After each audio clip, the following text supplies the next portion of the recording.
ഇന്നത്തെ ക്ലാസ് നമ്മൾ പ്രധാനമായിട്ട് ഡിസ്കസ് ചെയ്യാൻ പോകുന്നത് ഫങ്ഷൻസ് ഓഫ് മണി. പണം ഏതെല്ലാം രീതികൾ കൂടിയാണ് പെരുമാറുന്നത്, അല്ലെങ്കിൽ പണത്തിനെ കൊണ്ടുള്ള ഉപയോഗം എന്തെല്ലാമാണ്.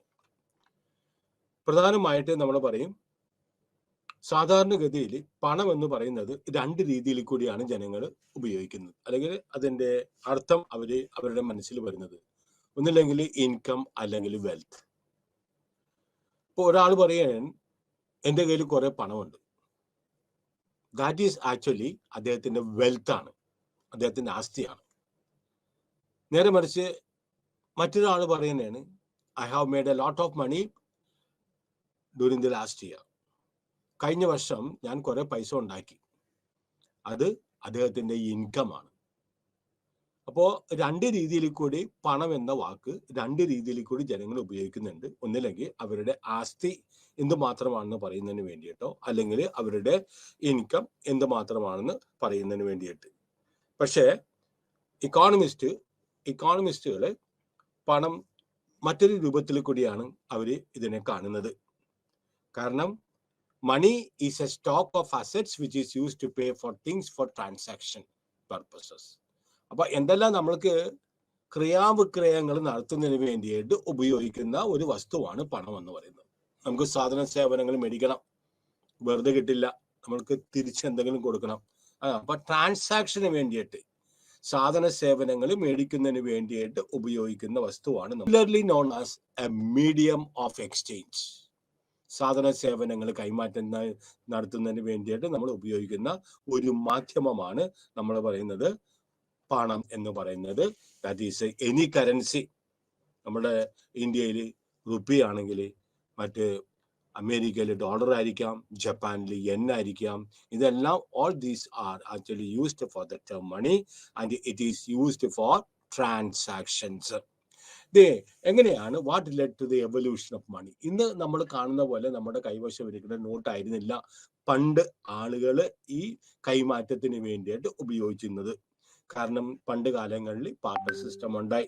ഇതെല്ലാം നിങ്ങൾ 8ാം ക്ലാസ്സിൽ വെച്ച് പഠിക്കുന്നത് എന്താണ് ബാർട്ടർ സിസ്റ്റം. അതിന് അഡ്വാൻറ്റേജിനെക്കാട്ടിയും കൂടുതലായിട്ട് അതിൻ്റെ ദോഷങ്ങൾ ഉണ്ടായി. കാരണം ഏറ്റവും വലിയ ദോഷം എന്ന് പറയുന്നത് ഡബിൾ കോയിൻസിഡൻസ് ഓഫ് വൺസ് ആണ്. നമ്മൾ ഒരു വസ്തുവായിട്ട് വിപണിയിൽ ചെല്ലുമ്പോൾ ആ വസ്തു മേടിക്കാനായിട്ട് ഒരാൾ വേണം. അതേപോലെ നമ്മൾക്ക് അദ്ദേഹത്തിൻ്റെ അടുത്ത് കിട്ടാനായിട്ടുള്ള വസ്തു അദ്ദേഹത്തിൻ്റെ അടുത്ത് ഇല്ല എങ്കിൽ വലിയ ബുദ്ധിമുട്ടാണ്. കാരണം വേ ചെയ്യണം, അതിൻ്റെ മൂല്യം കണ്ടുപിടിക്കണം. ഇതെല്ലാം വളരെ ബുദ്ധിമുട്ടായിട്ട കാര്യമാണ്. ഒരാളുടെ കയ്യിൽ ഒരു ആടുണ്ട് വിൽക്കാനായിട്ട്, അയാൾക്ക് കുറച്ച് അരി വേണം, മനസ്സിലായോ? എന്തുമാത്രം അരി കൊടുക്കണം ഒരു ആടിന് പകരമായിട്ട്? അല്ലെങ്കിൽ അയാൾക്ക് കുറച്ച് മുട്ടുസൂചി വേണം. അപ്പൊ ഒരു ആടിന്റെ കാലോ കയ്യോ അല്ലെങ്കിൽ വാലോ കണ്ടിച്ചു കൊടുത്തിട്ട് എനിക്ക് കുറച്ച് മുട്ടുസൂചി തരാൻ പറയാൻ പറ്റില്ല. അപ്പൊ ഡബിൾ കാരണം ദെർഫോർ ഒരു നമ്മളുടെ ട്രാൻസാക്ഷൻസ് ക്രയാവിക്രയങ്ങൾ നടക്കുന്നതിന് വേണ്ടിയിട്ട് വേറൊരു കാര്യം നമുക്ക് കണ്ടുപിടിക്കേണ്ടി വന്നു. അങ്ങനെയാണ് നമ്മൾക്ക് കമോഡിറ്റി മണി ആയിട്ട് വന്നത്. കമോഡിറ്റി സാധനങ്ങൾ കൈമാറ്റം നടത്തുന്നത്. മനസ്സിലായോ? എന്തുകൊണ്ടാണ് ഒരു കടലാസിന്റെ നോട്ട് നിങ്ങൾ സ്വീകരിക്കുന്ന കാര്യം? Why it has become A medium of exchange? കാരണം നിങ്ങളും ഞാനും അത് സ്വീകരിക്കാനായിട്ട് തയ്യാറാണ്. അപ്പൊ ജനറൽ അക്സെപ്റ്റബിലിറ്റി ഉള്ള സാധനങ്ങൾ അവര് പണമായിട്ട് അല്ലെങ്കിൽ മീഡിയം ഓഫ് എക്സ്ചേഞ്ച് ആയിട്ട് അവര് ഉപയോഗിക്കാൻ തുടങ്ങി. Readily acceptable commodities having some intrinsic, അതിനൊരു മൂല്യം ഉണ്ടാകണം.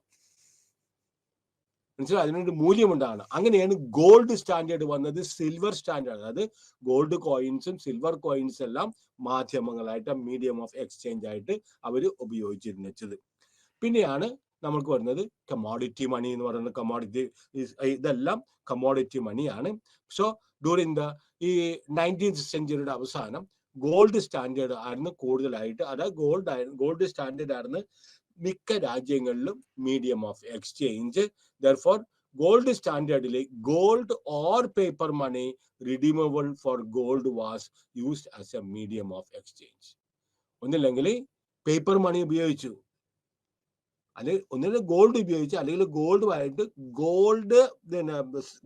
ഗോൾഡ് സർട്ടിഫിക്കറ്റ് ബിൽസ് അവർ ഇഷ്യൂ ചെയ്തു. അതായത് ഈ പേപ്പർ മണി അല്ലെങ്കിൽ paper money it is redeemable. എപ്പോൾ ഏത് സമയത്ത് വേണമെങ്കിലും നമുക്കത് ഗോൾഡ് ആക്കാനായിട്ട് തരത്തിലുള്ള പേപ്പർ മണികൾ അവർ ഉപയോഗിക്കാൻ തുടങ്ങി. എന്തുകൊണ്ടാണ് പേപ്പർ മണികൾ ഉപയോഗിക്കാൻ തുടങ്ങിയതിന്റെ കാര്യം? അത് പ്രധാനമായിട്ടും നമ്മൾ പറയുകയാണെങ്കിൽ, മനസ്സിലായോ, ഈ ഒരു വസ്തുവിന്റെ ഇൻട്രിൻസിക് വാല്യൂ കണ്ടുപിടിക്കാൻ വളരെയധികമായിട്ട് ബുദ്ധിമുട്ടാണ്. സി, ഇപ്പോ ജനങ്ങൾ എല്ലാം മറന്ന്, പേപ്പറിന് ഒരു വാല്യൂ ഇല്ല. ഗവൺമെന്റുമായിട്ട് ഒരു അണ്ടർസ്റ്റാൻഡിംഗ് ആണ്.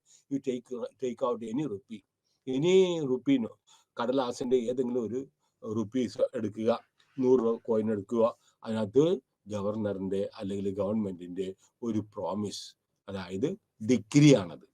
I promise to pay the bearer a sum of 100 rupees.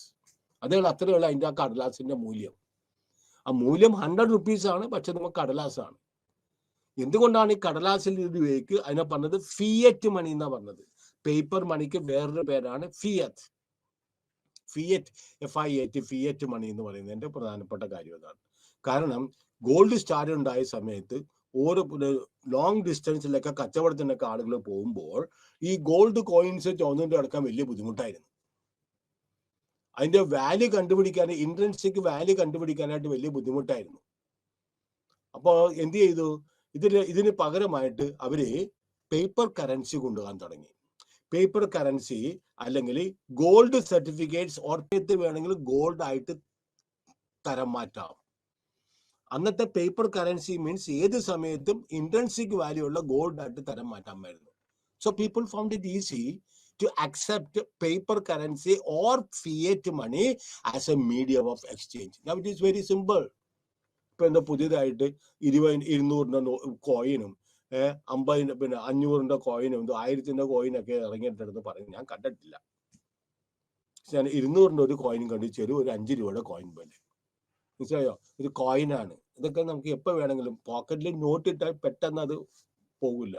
പക്ഷെ കോയിൻ ഇട്ടിട്ടുണ്ടെങ്കിൽ ചിലപ്പോൾ ഒന്ന് അറിയാതെ കുമ്പിടുമ്പോൾ ചിലപ്പോൾ ആ കോയിൻ ചിലപ്പോൾ നമുക്ക് നഷ്ടപ്പെടാൻ സാധ്യതയുണ്ട്. അത് വലിയ റിസ്ക് ഉള്ളതാണ്. അത് മാത്രമല്ല, കോയിൻ ഒരു 200 രൂപയുടെ ഒരു നോട്ട് ഇടുന്നതും ഒരു 200 രൂപയുടെ കോയിൻ ഇടുന്നതായിട്ട് വ്യത്യാസമുണ്ട്, പോക്കറ്റിൽ വ്യത്യാസമുണ്ട്. മനസ്സിലായോ? അപ്പൊ ഫിയറ്റ് മണി, കറൻസി മണി അല്ലെങ്കിൽ കറൻസി പേപ്പർ മണി അല്ലെങ്കിൽ ഫിയറ്റ് മണി, അത് കൺവീനിയൻസിന് വേണ്ടിയിട്ടാണ് നമ്മൾ കൊണ്ടുവന്നത്. ഇന്നിപ്പോൾ മുൻകാലങ്ങളിൽ വളരെ സോയിൽഡ് ആയിട്ടുള്ള വളരെ ഇങ്ങനെ മുഷിഞ്ഞ നോട്ടുകളുണ്ട്. 1 രൂപയുടെയും 2 രൂപയുടെയും നോട്ടുകളൊക്കെ ഉണ്ടായി. റിസർവ് ബാങ്കിന്റെ അവർ അച്ചടി കുറഞ്ഞത് കാരണം ഇത് വളരെ ക്ഷാമത്തിൽ വന്നു. അപ്പോൾ വളരെ മുഷിഞ്ഞ നോട്ടുകൾ, ഇപ്പൊ 5 രൂപയുടെ നോട്ടുകളൊന്നും കിട്ടാനില്ല. 2ന്റെ നോട്ട് കിട്ടിയാ കിട്ടി, 1 രൂപയുടെ നോട്ട് കിട്ടാനില്ല. അഥവാ ഉണ്ടെങ്കിൽ തന്നെ വളരെ മുഷിഞ്ഞു കൂടിയായിരിക്കും. Then why you accept? Because it is accepted as a medium of exchange where you and me will accept. നമുക്കത് രണ്ടുപേർക്കും സ്വീകാര്യമായത് കാരണം നമ്മളത് അക്സെപ്റ്റ് ചെയ്യുന്നു. അപ്പോൾ നമ്മൾ എന്താണ്, paper money or fiat money has no intrinsic value but government degree. Paper മണിക്ക് ഒരു ഇൻട്രിൻസിക്, അതിനൊരു പ്രത്യേക മൂല്യമൊന്നുമില്ല. അതുകൊണ്ട് ഉരുക്കിയിട്ടുണ്ടെങ്കിൽ വെറുതെ ചാരമായി പോവും. ഗോൾഡ് കൊണ്ട് ഉരുക്കിയിട്ടുണ്ടെങ്കിൽ നമുക്ക് അതിൻ്റെ ആയിട്ടുള്ള മൂല്യം കിട്ടുകയും ചെയ്യും. മനസ്സിലായോ? മുൻകാലങ്ങളിൽ ഉണ്ടായ വലിയ 1 രൂപയുടെ വലിയ സിൽവർ കോയിനൊക്കെ ഉണ്ടായി, അതൊക്കെ പോയി. ഇന്നിപ്പോ സിൽവർ ആ കോയിൻ ഒരുക്കിയിട്ടുണ്ടെങ്കിൽ അതിനെക്കാട്ടും 1 രൂപയുടെ മൂല്യത്തിനെക്കാട്ടും കൂടുതലായിട്ട് അവർക്ക് വെള്ളി കിട്ടും. മുൻകാലങ്ങളിൽ 2 രൂപയുടെ കോയിൻ, അത് 1 രൂപയുടെ കോയിനൊക്കെ വലുതുണ്ടായി. ഇപ്പൊ അതെല്ലാം ചെറുതായി മനസ്സിലായോ? 5 രൂപയുടെ കോയിൻ ഏതാണ്, 2 രൂപയുടെ കോയിൻ ഏതാണ്, 1 രൂപയുടെ കോയിൻ ഏതാണെന്ന് അറിയാം. അത്രയും ഇൻട്രിൻസിക് വാല്യൂ ഉള്ളതിന്. Okay, so we will discuss the money and measurement of money supply and the domestic economy. Okay, first of all, we will see what is the functions of money. That's an introduction. നമ്മൾ പറഞ്ഞ നമ്മുടെ ചാപ്റ്ററിന്റെ introduction. ആദ്യമായിട്ട് functions of money. Listen to me. Short form ആയിട്ട് നിങ്ങൾക്ക് പെട്ടെന്ന് മനസ്സിലിരിക്കുന്നതിന് വേണ്ടിയിട്ട് ഞാൻ നിങ്ങൾക്കൊരു ഷോർട്ട് ഫോമിൽ 2 ലൈനിൽ കൂടി ഫങ്ഷൻസ് ഓഫ് മണി പറഞ്ഞ. Money is a matter of functions for. 4 പ്രധാനപ്പെട്ട ഫങ്ഷൻസ് ആണ് പറയുന്നത്. A medium, a measure, a store and a value. Standard of deferred payments. A medium. Money, നമ്മൾ പറഞ്ഞു, it is used as a medium of exchange. It can be used to carry forward the purchasing. Therefore, first, money is a store of value. it can be saved for a long time. പക്ഷേ if prices are rising, the purchasing power of money declines. നമ്മുടെ കൈവശം പണ്ട് വെച്ച ആരെങ്കിലും നമ്മുടെ grand ഫാദറോ grand മദറോ അല്ലെങ്കിൽ അച്ഛനോ അമ്മയോ ആരെങ്കിലുമൊക്കെ തന്നേച്ച പൈസ കൊണ്ട് മാറ്റി വെച്ചേക്കണേ, 5 വർഷമായിട്ട് മാറ്റി വെച്ചേക്കണേ. അന്ന് നിങ്ങൾ സാധനങ്ങൾ എന്തെങ്കിലും മേടിച്ചെങ്കിൽ അന്ന് കുറെ സാധനങ്ങൾ കിട്ടുമായിരുന്നു. ഇപ്പൊ മണി വാല്യൂ കുറഞ്ഞത് കാരണം കുറച്ച് സാധനം മാത്രമേ കിട്ടുള്ളൂ. അപ്പൊ അതിനൊരു റിസ്ക് ഉണ്ട്. ഈ പ്രൈസസ് കൂടി വന്നിട്ടുണ്ടെങ്കിൽ പർച്ചേസിങ് പണത്തിന്റെ മറ്റു സാധനങ്ങൾ മേടിക്കാനായിട്ടുള്ള പർച്ചേസിങ് പവർ അത് ഗണ്യമായിട്ട് കുറഞ്ഞു പോകും. യൂണിറ്റ് ഓഫ് അക്കൗണ്ട്, മണി നമുക്ക് ഒരു മെഷറിംഗ് റോഡായിട്ട് നമുക്ക് ഉപയോഗിക്കാം. Prices of all commodities are quoted in monetary. ഇത് എത്ര രൂപയാണ്? അത് 10 രൂപ. മെഷറിംഗ് റോഡ്, ഒരു വസ്തുവിന്റെ മൂല്യം അളക്കുന്നതിന് വേണ്ടിയിട്ടുള്ള ഒരു മെഷറിംഗ് റോഡാണ്. Even though resources allocations is based on relative prices, the price of one commodity versus another prices are not quoted in relative terms. നമ്മൾ മറ്റ് സാധനങ്ങളെല്ലാം റിസോഴ്സ് അലോക്കേഷൻ, വിഭവങ്ങൾ നമ്മൾ വിവിധ മേഖലയിൽ നമ്മൾ വിഭവങ്ങൾ അലോട്ട് ചെയ്യുമ്പോൾ നമ്മൾ അതിന്റെ റിലേറ്റീവ് ആയിട്ടുള്ള പ്രൈസസ് നോക്കും. പക്ഷേ one commodity, the price of one commodity versus another prices are not quoted in relative terms. അപ്പൊ നമ്മൾ കമ്പ്യൂട്ടർ നമ്മൾ എന്ന് പറയും, വി ഡോണ്ട് യൂഷ്വലി ഒരു കമ്പ്യൂട്ടറിന്റെ വില, സവോളയുടെ വിലയും കമ്പ്യൂട്ടറിന്റെ വിലയും തമ്മിൽ നമുക്ക് ബന്ധപ്പെടുത്താനായിട്ട് സാധിക്കില്ല. അപ്പോ നമ്മൾ പറയുന്നത് എന്താണ്? മണി ഒരു പ്രധാനപ്പെട്ട ഒരു ഭാഗമാണ്, ഇക്കണോമിക് ട്രാൻസാക്ഷൻ ഒരു പ്രധാനപ്പെട്ട ഭാഗമാണ്. പിന്നെ പറഞ്ഞു മീഡിയം ഓഫ് എക്സ്ചേഞ്ച്, സാധനങ്ങളും സേവനങ്ങളും കൈമാറ്റം നടത്തുന്നതിന് വേണ്ടിയിട്ട് നമ്മൾ ഉപയോഗിക്കുന്നതാണ്. And an asset, it is the economy's money is the liquid, most liquid of all the other items. നമ്മുടെ കൈ. then അടുത്തത് എന്താണ്? Standard of deferred payments. Deferred payments, a payment that is postponed to a future date. ബാങ്കുകളെല്ലാം ഇത് ഈ പ്രധാനപ്പെട്ട ഫംഗ്ഷനാണ് ഉപയോഗിക്കുന്നത്. ബാങ്കിൽ നിന്ന് നമ്മൾ ലോൺ എടുക്കുന്നു, എന്നിട്ട് ബാങ്കിന് നമ്മൾ പ്രോമിസ് ചെയ്താണ് I will pay you back on a later date. That is known as deferred payments. മാറ്റിവെക്കുന്നത് പേയ്മെന്റ് ദാറ്റ് ഈസ് ഡിഫേർഡ് അല്ലെങ്കിൽ മാറ്റിവെച്ച്, that is deferred to a future date. But due to the purchasing power, due to increasing the price level, sometimes the loan indexed such that the amount to be repaid is related to the expected price level. ഞാൻ ഇന്നലെ ഒരു ഉദാഹരണം പറഞ്ഞു, ഒരു 20 ലക്ഷം രൂപ 30 വർഷത്തേക്ക് നിങ്ങൾ loan എടുക്കണേന്ന്. അവർ വെറുതെ അങ്ങോട്ട് തരൂല്ല. ഈ 30 വർഷത്തെ എന്തുമാത്രം നാണയപ്പെരുപ്പം ഉണ്ടാകാൻ സാധ്യതയുണ്ട്. ദാറ്റ് ഈസ് അതിനെ പറഞ്ഞത് the loan is indexed with the expected price level and the rate of inflation. എന്താണ്? നാണയപ്പെരുപ്പം. അങ്ങനെയാണ് അവർ റേറ്റ് ഓഫ് ഇൻട്രസ്റ്റ് അവർ കാൽക്കുലേറ്റ് ചെയ്യുന്നത്. എന്നിട്ട് വെറുതെ, കാരണം അവർക്കറിയാം ഇന്ന് മേടിക്കുന്ന സാധനം 20 ലക്ഷത്തിന് ഇന്ന് മേടിക്കുന്ന സാധനം 20 വർഷം കഴിയുമ്പോൾ 30 വർഷമോ കഴിഞ്ഞിട്ടുണ്ടെങ്കിൽ ലക്ഷങ്ങൾ കൊടുക്കേണ്ടി വരും. ഇൻഫ്ലേഷൻ ഇത് കാരണം. ബാങ്കിൽ നിന്ന് വീടുകളൊക്കെ വെക്കാനായിട്ട് ബാങ്കിൽ നിന്ന് ലോൺ എടുക്കുന്ന ആൾക്ക് വളരെ ലാഭമാണ്. കാരണം അവർ ഇൻട്രസ്റ്റ് റേറ്റ് മേടിക്കും, ഇൻട്രസ്റ്റ് കൂടുതൽ മേടിക്കും. പക്ഷെ മൊത്തത്തിൽ വെച്ച് നോക്കുമ്പോൾ, നാണയപ്പെരുപ്പത്തിന്റെ തോത് വെച്ച് നോക്കുമ്പോൾ, ഇൻഫ്ലേഷന്റെ തോത് വെച്ച് നോക്കുമ്പോൾ എപ്പോഴും ഇതുപോലത്തുള്ള സംരംഭങ്ങൾക്ക് ലോൺ എടുക്കുന്നതായിരിക്കും കുറച്ചും കൂടെ അഭികാമ്യം. ഇനി മെഷേഴ്സ് ഓഫ് മണി സപ്ലൈ. എന്താണ് മണി സപ്ലൈ മെഷർ എന്ന് പറഞ്ഞിട്ടുണ്ടെങ്കിൽ നമുക്കറിയാം ക്വാണ്ടിറ്റി ഓഫ് മണി അല്ലെങ്കിൽ മണി സപ്ലൈ എങ്ങനെയാണ് അത് മെഷർ ചെയ്യുന്നത്? നമുക്കറിയാം മണി സപ്ലൈ എന്ന് പറഞ്ഞിട്ടുണ്ടെങ്കിൽ the quantity of money is the stock of assets used for transaction of the economy. The quantum of assets, നമ്മൾ പറഞ്ഞില്ലേ അസറ്റ് ആയിട്ട് വേണമെങ്കിൽ മണിയെ കണക്കാക്കാം, അല്ലെങ്കിൽ ഇൻകം ആയിട്ടും കണക്കാക്കാം. എന്റെ കൈവശം എന്തുമാത്രം പണമുണ്ട്, ദാറ്റ് ഈസ് ആൻ അസറ്റ്. ഞാൻ കഴിഞ്ഞ വർഷം എന്തുമാത്രം ഞാൻ പണം എനിക്ക് ഉണ്ടാക്കാൻ സാധിച്ചു, അതെന്താണത്? That is not asset, but it is an income. അസറ്റും ഉണ്ട്, ഇൻകം ഉണ്ട്. അപ്പൊ അതുപോലെ തന്നെ money is a stock of assets used for, നമുക്കറിയാം പ്രധാനമായിട്ടുള്ള ഫംഗ്ഷൻ ട്രാൻസാക്ഷന് വേണ്ടിയിട്ടാണ്. Therefore, വിത്ത് കമോഡിറ്റി മണി നമുക്കറിയാം ഈ സ്റ്റോക്കിനെ നമുക്ക് മെഷർ ചെയ്യാം. സിമ്പിൾ ഇക്കണോമിക്സ് നമുക്ക് മെഷർ ചെയ്യാം ഇൻ ടേംസ് വിത്ത് കമോഡിറ്റി മണി. ഏതാണ് കമ്മോഡിറ്റി? ഇൻ പ്രവലൻസ് ഇപ്പോഴുള്ള കമ്മോഡിറ്റി മണി എന്ന് പറഞ്ഞിട്ടുണ്ടെങ്കിൽ നമ്മളുടെ റുപ്പീസ്, രൂപയും അതുപോലെ തന്നെ കോയിൻസുമാണ്. നമുക്ക് അതനുസരിച്ച് മേടിക്കാൻ സാധിക്കുകയും ചെയ്യും. So quantity of money is the number of units of a commodity used as money. Quantity of money means രാജ്യത്തിൽ എന്തുമാത്രം നോട്ടുകളുണ്ട്, കോയിൻ ഉണ്ടോ, അതാണ് നമ്മൾ പറഞ്ഞത് ക്വാണ്ടിറ്റി ഓഫ് മണി എന്ന് പറയുന്നത്. അപ്പൊ സാധാരണ ഇക്കണോമിക്സ്, കോംപ്ലക്സ്, സിമ്പിൾ ഇക്കോണമി അല്ല, കോംപ്ലക്സ് ഇക്കോണമിയിലാണെങ്കിൽ വേരിയസ് അസറ്റ്സ് നമുക്കറിയാം. Checking amount account deposit, cash and checking amount. That means checking amount means the deposit that we put in the money can be withdrawn by a check. That is known as checking account deposits. They are also used for transaction. നമ്മുടെ ഒരു സാധനം മേടിക്കുന്നതാണ്, okay, നമ്മുടെ എന്ത് ചെയ്യും, നമുക്ക് check കൊടുക്കും.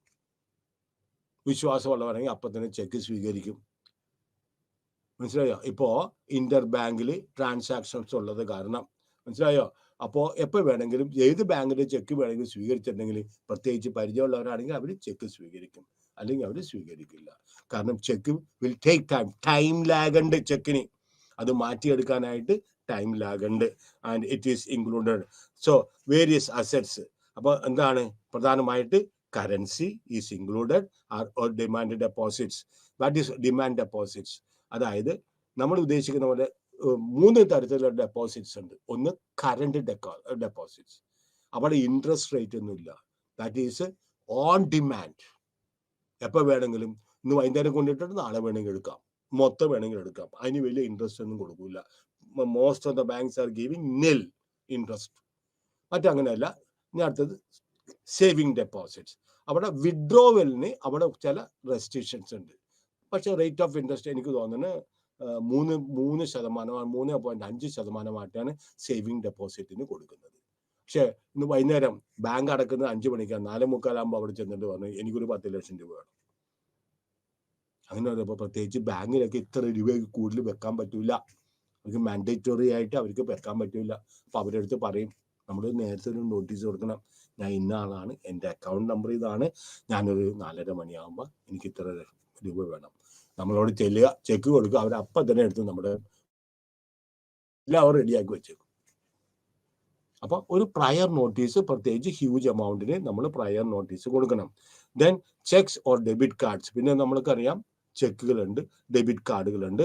Current account against current അക്കൗണ്ടില, saving account, ഇതെല്ലാം നമ്മൾ പണത്തിന് പോലെ തന്നെയാണ് ഉപയോഗിക്കുന്നത്. ഇപ്പൊ നമ്മളിപ്പോ ഗൂഗിൾ പേ ഒക്കെ, നോബഡി ഈസ് ക്യാരിയിങ് ക്യാഷ്.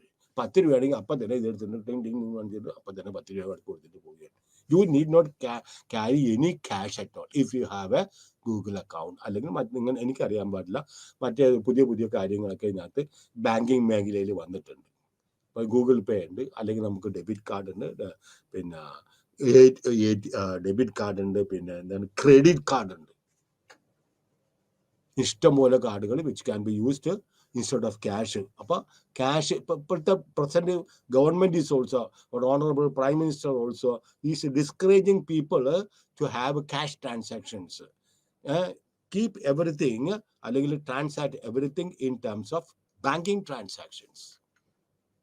കാരണം പല സാധനങ്ങളും ഉൽപ്പാദിപ്പിക്കുന്നതും വിൽക്കുന്നതും ഇതുപോലത്തെ സാധനങ്ങളുടെ മൂല്യമൊന്നും നമുക്ക് പെട്ടെന്ന് കിട്ടാൻ സാധിക്കുന്നില്ല. മനസ്സിലായോ? ഡേറ്റ കിട്ടാൻ ബുദ്ധിമുട്ട്, കിട്ടുന്ന ഡേറ്റ വളരെ പിന്നെ വിശ്വസനീയമല്ലാത്ത ഡേറ്റയുമാണ്. അപ്പോൾ money supply depending assets are include. Then ഇനി ഇതിനകത്ത് 4 മെഷേഴ്സ് ഓഫ് മണി സപ്ലൈ ഉണ്ട്, ശ്രദ്ധിച്ചിരിക്കണം. ഇനി ഇതിനകത്ത് സബ്സെക്വന്റ് ആയിട്ട് M1, M2, M3 എന്നൊക്കെ പറഞ്ഞിട്ട് വരും. അപ്പൊ എനിക്കിത് ഓരോ പ്രാവശ്യം പറഞ്ഞു തരാൻ പറ്റൂല. ആരൊക്കെ എന്ന് നോക്കുക. ഒന്ന് M1. M1 മീൻസ് എന്തെല്ലാമാണ് ഇതിനകത്ത് ഉൾപ്പെടുത്തിയിരിക്കുന്നത്? That is CU. What is CU? Coins and notes that are held in circulation. നമ്മുടെ കൈവശമുള്ള, പബ്ലിക്കിന്റെ കൈവശമുള്ള, ഇപ്പൊ കൈവശമുള്ള നോട്ടുകളും കോയിനും ആണ് പറയുന്നത് CU. Then demand deposits that are kept in the bank. And കൂടാതെ മറ്റേത് പറഞ്ഞിട്ടുണ്ടെങ്കിൽ അതർ ഡെപ്പോസിറ്റ്സ്. നമ്മൾ പറഞ്ഞു 3 തരത്തിലുള്ള ഡെപ്പോസിറ്റ്സ് ഉണ്ട്. കറണ്ട് ഡെപ്പോസിറ്റ് ഉണ്ട്, പിന്നെ സേവിങ് ഡെപ്പോസിറ്റ് ഉണ്ട്, പിന്നെ ഫിക്സഡ് ഡെപ്പോസിറ്റ് ഉണ്ട്. ഫിക്സഡ് ഡെപ്പോസിറ്റിന്റെ വേറൊരു പേരാണ് ടൈം ഡെപ്പോസിറ്റ് എന്ന് പറഞ്ഞിട്ടുണ്ടെങ്കിൽ. അതായത് ഈ ടൈം ഡെപ്പോസിറ്റ് ഒരു പ്രത്യേക കാലം, ഇപ്പൊ നമ്മൾ 1 വർഷത്തേക്ക് വേണ്ടിയിട്ടാണ് ഡെപ്പോസിറ്റ് ചെയ്യുകയാണെങ്കിൽ ആ 1 വർഷം കഴിയുമ്പോൾ മാത്രമേ നമുക്ക് എലിജിബിൾ ആയിട്ട് നമുക്ക് കിട്ടാൻ സാധ്യതയുള്ളൂ. ഇല്ലെങ്കിൽ നമ്മൾക്ക് ഇടക്ക് വെച്ച് നമ്മൾക്ക് എടുക്കുകയാണെങ്കിൽ ആ എഗ്രിമെന്റ് കോൺട്രാക്ട് നമ്മൾ ലംഘിക്കുന്നത് കാരണം ചിലപ്പോൾ ഇൻട്രസ്റ്റ് റേറ്റ് ഗണ്യമായിട്ടുള്ള കുറവ് നമ്മൾക്ക് കിട്ടുകയുള്ളൂ. അത്യാവശ്യം വലിയ ഫിക്സഡ് ഡെപ്പോസിറ്റ് ആണ്, 1 വർഷമുണ്ട്, നമ്മൾ 4 മാസം കഴിഞ്ഞപ്പോൾ നമുക്ക് പണം വേണം, അവിടെ ചെന്ന് തന്നാൽ അവർ തരും. പക്ഷെ ഈ പറഞ്ഞിരിക്കുന്ന ഇൻട്രസ്റ്റ് തരില്ല. അവരപ്പോൾ കറണ്ട് റേറ്റിന്റെ അല്ലെങ്കിൽ സേവിങ് ഡെപ്പോസിറ്റിന്റെ എന്തെങ്കിലും റേറ്റ് മാത്രമേ അവർ യഥാർത്ഥത്തിൽ തരുള്ളൂ. അപ്പോ demand deposits are deposits which are account ഹോൾഡേഴ്സിന് എപ്പോൾ വേണമെങ്കിലും വിഡ്രോ ചെയ്യാം. ആദ്യത്തെ പറഞ്ഞു CU, that is current deposits, currency held by the public. Then demand deposits. Saving deposits are not in the demand deposits. ഞാൻ പറഞ്ഞു സേവിങ് ഡെപ്പോസിറ്റ്സ്, ഡിമാൻഡ് ഡെപ്പോസിറ്റ് ഇവിടെ ഉദ്ദേശിക്കുന്നത് കറണ്ട് ഡെപ്പോസിറ്റ് ആണ്. സേവിങ് ഡെപ്പോസിറ്റ് ഡിമാൻഡ് ഡെപ്പോസിറ്റിൽ ഉൾപ്പെടുത്തിയിട്ടില്ല. കാരണം എന്താ, നമ്മൾ പറഞ്ഞു പേയ്മെന്റിൽ പിന്നെ വിഡ്രോവലിന് റെസ്ട്രിക്ഷൻസ് ഉണ്ട്. Then demand deposits, other deposits ഏതെല്ലാമാണ്? Other deposits means other deposits with the RBI include demand deposits of public financial institutions. ഇവിടെ ഒരു കാര്യം ഞാൻ പറഞ്ഞു തന്നേക്കാം. പൊതുജനങ്ങൾക്ക് ബാങ്കുകളായിട്ടും മറ്റ് ധനകാര്യ സ്ഥാപനങ്ങളായിട്ട് മാത്രമേ ബന്ധമുള്ളൂ. They can have transaction only among these. പക്ഷേ RBIയുടെ യഥാർത്ഥത്തിൽ കസ്റ്റമേഴ്സ് ബാങ്കുകളാണ്. കൊമേഴ്ഷ്യൽ ബാങ്കുകളും പബ്ലിക് സെക്ടർ ബാങ്കുകളും മറ്റ് ധനകാര്യ സ്ഥാപനങ്ങളാണ്. പക്ഷേ നമ്മൾക്ക് എന്തെങ്കിലും ട്രാൻസാക്ഷൻ നടത്തണമെങ്കിൽ നമുക്ക് നേരിട്ട് RBIയിൽ പോകാൻ പറ്റില്ല. We have to have transactions with the bank, commercial ബാങ്കുകൾ. അപ്പോൾ other deposits means of the RBI means demand deposits of, ഇതുപോലെ തന്നെ വ്യക്തികൾക്കുള്ളത് പോലെ demand deposit public financial institutions namely banks, then demand deposits of foreign central banks and financial institutions like IMF and world bank. ഇവിടെ എല്ലാം ധനകാര്യ സ്ഥാപനങ്ങളുടെ ഡെപ്പോസിറ്റുകളാണ് നമ്മൾ പറയുന്നത് other deposits എന്ന് പറയുന്നത്. അപ്പോൾ M1 that is clear, cash, saving deposit, അതുപോലെ തന്നെ പിന്നെ other deposits which are held by the financial institutions, demand deposits of foreign central banks, other institutions, IMF, World Bank, etc. ഇനി M2 എന്ന് പറഞ്ഞിട്ടുണ്ടെങ്കിൽ M1 അപ്പം എന്തുണ്ട്? ഇതെല്ലാം ഇതിനകത്ത് ഉൾപ്പെടും. Plus M1, M2 is equal to M1 plus ഇത് കൂടാതെ saving deposits of post office savings banks. ഇത് പോസ്റ്റ് ഓഫീസ് സേവിങ് ബാങ്ക്സ് എന്ന് പറഞ്ഞിട്ടുണ്ടെങ്കിൽ നിങ്ങൾ ഒരു പ്രധാനപ്പെട്ട കാര്യം ശ്രദ്ധിച്ചോളൂ. പോസ്റ്റ് ഓഫീസുകാർക്ക് ചെക്ക് ഇഷ്യൂ ചെയ്യാൻ പറ്റില്ല. അവരുടെ ചെക്ക് ഇഷ്യൂ ചെയ്യാൻ പറ്റില്ല. മറ്റു ഒരു ബാങ്കിൽ പോലും പോസ്റ്റ് ഓഫീസിന് ചെക്ക് എടുക്കില്ല. പോസ്റ്റ് ഓഫീസിൽ നിന്ന് നമ്മൾ പൈസ കൊണ്ടിട്ടിട്ടുണ്ടെങ്കിൽ ആ പൈസ മച്യൂർ ചെയ്യുമ്പോൾ നമ്മൾക്ക് അവർ തരുന്ന ചെക്ക് അവർക്ക് അക്കൗണ്ടുള്ള ഏതെങ്കിലും ബാങ്കുകളിലാണ്, നാഷണലൈസ്ഡ് ബാങ്ക് ആകാം അല്ലെങ്കിൽ സ്വകാര്യ ബാങ്കുകളാകാം. മനസ്സിലായോ? എല്ലാം ബാങ്കിന്റെ പേരുണ്ട്, പക്ഷേ they cannot be considered as bank because they are, മനസ്സിലായോ, കോപ്പറേറ്റീവ് ബാങ്ക് എന്ന് പറയും. പക്ഷെ ഇവരുടെ ചെക്കുകൾ ആ കോപ്പറേറ്റീവ് ബാങ്കിൽ തന്നെ അങ്ങോട്ടും ഇങ്ങോട്ടും സർക്കുലേറ്റ് ചെയ്യാം. പക്ഷെ ഈ ചെക്ക് എടുത്തിട്ട് മറ്റേതെങ്കിലും ബാങ്കിൽ കൊണ്ട് കൊടുത്തിട്ടുണ്ടെങ്കിൽ അവരത് അക്സെപ്റ്റ് ചെയ്യില്ല. അപ്പൊ എന്ത് ചെയ്യും? കോപ്പറേറ്റീവ് ബാങ്കിൽ നിന്ന് നമുക്ക് പണം എടുക്കണമെങ്കിൽ, കൂടുതൽ പണം എടുക്കണമെങ്കിൽ ഏത് ബാങ്കിലേക്കാണ് നിങ്ങൾക്ക് പണം വേണ്ടത്, ആ ബാങ്കിലേക്ക് അവർ ഇത് തരും, പൈസ തരികയും ചെയ്യും. അപ്പൊ നമ്മൾ അവിടെ ചെന്ന് പൈസ പറ്റും. അപ്പോൾ M2 means M1 plus saving deposits of post office and savings banks. M3, what is M3? M1 plus net time deposits. What is M1? നമ്മൾ പറഞ്ഞു M3 എന്ന് പറഞ്ഞിട്ടുണ്ടെങ്കിൽ M1 പെടുത്തും. അതുകൂടാതെ തന്നെ time deposits of bank. What is time deposits? Fixed deposits, അല്ലെങ്കിൽ അതിനെ പറഞ്ഞത് term deposit. എന്താണ് ഞാൻ ടേം ഡെപ്പോസിറ്റ് എന്ന് പറഞ്ഞു തരുന്നത്? ദെൻ M4, എന്തൊക്കെയാണ് M4? M4 എന്ന് പറഞ്ഞിട്ടുണ്ടെങ്കിൽ M3 പ്ലസ് M3 എന്ന് പറഞ്ഞിട്ടുണ്ടെങ്കിൽ M1 and time deposits. M4 എന്ന് പറഞ്ഞിട്ടുണ്ടെങ്കിൽ M3 plus total deposits of post office saving organisations. അതിനകത്ത് തന്നെ NSC, നാഷണൽ സേവിങ് സർട്ടിഫിക്കറ്റ് ഉൾപ്പെട്ടിട്ടില്ല. ഇനി രണ്ടും പറയാൻ M1 ആണ് അതിനെ പറഞ്ഞത് നാരോ മണി എന്ന് പറയും. M4 നമ്മൾ പറയുന്നത് M3 is known as broad money എന്ന് പറയും. And finally we have got M4, which is the least of all the in terms of liquidity, M3 least liquid item ആണ്. എന്തുകൊണ്ടാണ് M1 എന്ന് പറയുന്നത്? M1 is known as narrow money. Saving deposits of post offices ഞാൻ പറഞ്ഞ പോലെ മനസ്സിലായോ? ഇനി പറയേണ്ട ആവശ്യമില്ല. അത് നാരോ മണിയാണ്. M1 ഈസ് നാരോ മണി. കാരണം പോസ്റ്റ് ഓഫീസിലെ സേവിങ് ഡെപ്പോസിറ്റ് അത് മീഡിയം ഓഫ് എക്സ്ചേഞ്ച് ആയിട്ട് നമുക്ക് കാണാനായിട്ട് സാധിക്കില്ല. Hence they are not included in M1. അതുപോലെ തന്നെ ഫിക്സഡ് ഡെപ്പോസിറ്റും M1 ഉൾപ്പെട്ടിട്ടില്ല. Therefore, M3 is that is M1 plus net time deposits of bank. ഈ ഇതിനാണ് M3നെ നമ്മൾ പറയുന്നത് ബ്രോഡ് മണി. കാരണം എന്താണ്? It includes time deposits as well. അപ്പോൾ ഡിമാൻഡ് ഡെപ്പോസിറ്റ്സും കറണ്ട് ഡെപ്പോസിറ്റും ടൈം ഡെപ്പോസിറ്റും ക്യാഷും എല്ലാം ഉൾപ്പെട്ടിരിക്കുന്ന കാരണം ഈ M3യെ നമ്മൾ പറയുന്നത് എന്തെന്ന് പറയുന്നത് ബ്രോഡർ മണി എന്ന് പറയുന്നത്. Then interest bearing bank account deposits which cannot be withdrawn. അത് ഞാൻ പറഞ്ഞു, മച്യൂരിറ്റിക്ക് മുമ്പ് പൈസ വിഡ്രോ ചെയ്യാൻ സാധിച്ചില്ലെങ്കിൽ അതിന് നമ്മൾ പറയുന്നത് എന്താണ്? ഫിക്സഡ് ഡെപ്പോസിറ്റ് അല്ലെങ്കിൽ ടേം ഡെപ്പോസിറ്റ് എന്ന് പറയാം. അപ്പോൾ M1, M2, M3 and M4 അത് കഴിഞ്ഞു. ഇനി ഒരു കാര്യം കൂടെ ഉണ്ട്, ഇതിനകത്ത് എല്ലാം ഉൾപ്പെടാത്ത ഒരു കാര്യമുണ്ട്. That is known as MO. What is this MO? MOയെ പല പല പേരിലാണ് അറിയപ്പെടുന്നത്. ഒന്ന് മോണിറ്ററി ബേസ് എന്ന് അറിയാം, അല്ലെങ്കിൽ സെൻട്രൽ ബാങ്ക് മണി എന്ന് പറയാം, അല്ലെങ്കിൽ ഹൈ പവേർഡ് മണി എന്ന് പറയാം, അല്ലെങ്കിൽ റിസർവ് മണി എന്ന് പറയാം. ഏത് ടേം ഉപയോഗിച്ചിട്ടുണ്ടെങ്കിലും അത് ഉദ്ദേശിക്കുന്നത് MO ആണ്. ഏത് മണി ഉപയോഗിച്ചിട്ടുണ്ടെങ്കിലും അത് ഉപയോഗിക്കുന്നത് MO ആണ്. മനസ്സിലായോ? In addition to the above, there is another measure of money supplies, that is MO. That is MO is അതിനെ നമ്മൾ പിന്നെ പല പല പേരിലായിട്ട് അറിയപ്പെടുന്നുണ്ട്. മോണിറ്ററി ബേസ് എന്ന് പറയും, സെൻട്രൽ ബാങ്ക് മണി എന്ന് പറയും, ഹൈ പവേർഡ് മണി എന്ന് പറയും, അല്ലെങ്കിൽ റിസർവ് മണി എന്ന് പറയും. എന്താണ് റിസർവ് മണി? ഏതെല്ലാമാണെന്ന് നോക്കിക്കോ. കറൻസി ഇൻ സർക്കുലേഷൻ നമുക്കറിയാം, നോട്ട്സ് ആൻഡ് കോയിൻസ്. ഇത് കൂടാതെ bankers deposits with the RBI. ബാങ്കുകൾക്ക് യഥാർത്ഥത്തിൽ പണം പിന്നെ എക്സസ് ഡെപ്പോസിറ്റ് ഒരു ബാങ്കിൽ വന്നിട്ടുണ്ടെങ്കിൽ ബാങ്ക് അത് കൈവശം വെച്ചിട്ടിരിക്കൂല. കാരണം cash is a barren asset. It is a no income earning asset. Barren means മനസ്സിലായോ? ഒന്നും പിന്നെ മച്ചിയായിട്ടുള്ള സാധനത്തിന് പറഞ്ഞ ബാരൻ. ഒന്നും ജനറേറ്റ് ചെയ്യുന്നില്ല, ഒരു ഇൻകമും ജനറേറ്റ് ചെയ്യുന്നില്ല. It's a barren asset. ഒന്നും ജനറേറ്റ് ചെയ്യാത്തത്. It is a non income earning asset. കൈവശം കാശ് വെച്ചിട്ടുണ്ടോ?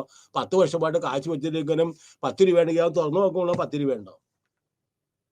എൻ്റെ അടുത്ത് ഒരാൾ പറഞ്ഞാൽ, സാറെ ബിസിനസ് ചെയ്തു, ഒന്നും സാറിന് നഷ്ടപ്പെടില്ല. സാർ ഇന്ന് കിടക്കുന്ന പേപ്പർ എടുത്ത് പിറക്കി കൂട്ടിക്കൊണ്ട് 2 ദിവസം സാറ് ചാക്കിനകത്ത് വെച്ചാൽ മതി. 3-ാമത്തെ ദിവസം കൊണ്ടേ കൊടുത്തിട്ടുണ്ടെങ്കിൽ സാറിന് 1 പൈസയെങ്കിലും കൂടുതൽ. ദാറ്റ് ഈസ് ബിസിനസ് അദ്ദേഹം പറയാറ്.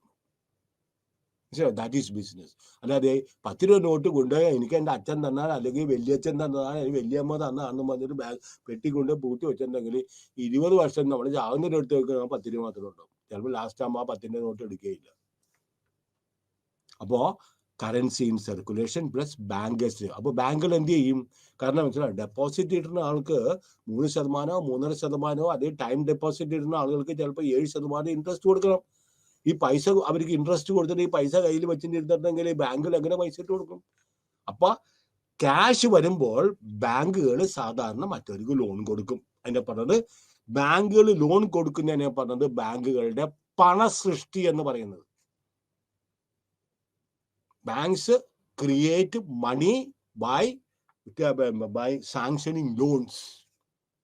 ഇതിനകത്ത് നിങ്ങൾക്ക് കുറെ ഇക്വേഷൻസ് തന്നിരിക്കുന്നത്. ഈ MG യൂണിവേഴ്സിറ്റിയുടെ മറ്റേതെങ്കിലും യൂണിവേഴ്സിറ്റിയുടെ ബുക്ക് എടുത്തിട്ടുണ്ടെങ്കിൽ ഈക്വേഷൻസ് ഇല്ലാതെ ഹൗ എ ബാങ്ക് ക്രിയേറ്റ്സ് മണി, അതിനെ പറഞ്ഞത് ക്രെഡിറ്റ് ക്രിയേഷൻ എന്നാണ് പറയുന്നത്. പണ സൃഷ്ടി എന്നാണ്. ബാങ്കുകൾക്ക് പണം സൃഷ്ടിക്കാനായിട്ടുള്ള കഴിവുണ്ട്. അതിനെ പറഞ്ഞത് നമ്മുടെ നോട്ട്സും കോയിൻസ് അല്ല, പക്ഷെ അതിനെ പറയുന്നത് എന്താണ്? റിസർവ് അല്ല, അതിനെ പറഞ്ഞത് ബാങ്ക് മണി എന്ന് പറയും. നോട്ട്സും കോയിൻസ് അല്ല, it is known as bank money എന്ന് ഞാൻ പറഞ്ഞുതരാം. അപ്പൊ എന്താണ് MO means? Currency in circulation. ഇപ്പൊ ബാങ്കേഴ്സ് ഡെപ്പോസിറ്റ്സ്. അപ്പൊ എക്സസ് വരുന്ന ക്യാഷുകൾ ബാങ്കുകൾ ലോൺ കൊടുത്തതിന് ശേഷം ബാക്കിയുണ്ടെങ്കിൽ അവർ ഇമ്മീഡിയറ്റ് ആയിട്ട് അവരെന്ത് ചെയ്യും? RBI കൊണ്ട് ഡെപ്പോസിറ്റ് ചെയ്യും. മനസ്സിലായോ? അപ്പോൾ അവർക്ക് ഇൻട്രസ്റ്റ് കിട്ടുകയും ചെയ്യും. അതിനെ പറഞ്ഞത് റിവേഴ്സ് റിപ്പോ റേറ്റ് എന്ന് പറയും. റിവേഴ്സ് റിപ്പോ റേറ്റ് എന്ന് പറയും.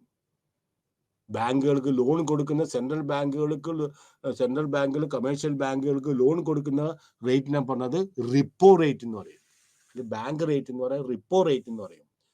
പിന്നെ സെൻട്രൽ ബാങ്ക് കൊമേഴ്ഷ്യൽ ബാങ്കുകൾ സെൻട്രൽ ബാങ്കിൽ ഡെപ്പോസിറ്റ് ചെയ്യുമ്പോൾ അവർക്ക് കൊടുക്കുന്ന പലിശയാണ് നമ്മൾ പറയുന്നത് റിവേഴ്സ് റിപ്പോ റേറ്റ് എന്ന് പറയും. ഇതൊന്നും ഇതിനകത്തില്ല, ഞാൻ പറഞ്ഞതാണ്. അപ്പോൾ എന്താണ് RBI plus other deposits with the RBI, that is equal to same thing.